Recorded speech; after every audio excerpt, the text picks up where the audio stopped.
ప్రయత్నించామంటే లేవలేసితోనే దేవుని లేపుతాడు. లేపనా?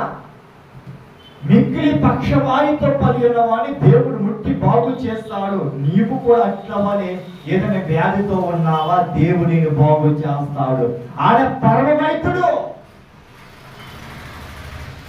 ఉచితంగా నేను ముట్టి బాగు చేస్తాను. నేను ఏ మెడిసిన్ అవసరం లే, ఏమి అవసరం లే, ఏ తాయితో ఏ తాళ్ళు దేవుడు కడతాడా? ఆయన పరిశుద్ధమైన హస్తముతో, ఆయన గాయపడిన హస్తముతో నీ గాయముని దేవుడు ముట్టి స్పష్టం చేస్తాడు. ఎవడా?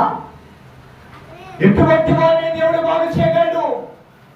దేవుడు అనుగ్రహించి ఏం చెప్పేసి, ఇదిగో కొంతమంది శిష్యులు పిలిచి, నా కుమారులారా మీరు వెళ్ళి ఇదిగో అనేక మంది వ్యాధిగ్రస్తుల్లో పడి ఉన్నాను, వాళ్ళు బాగు చేయండి అని చెప్తే కొంతమంది ఏం చేస్తున్నారు?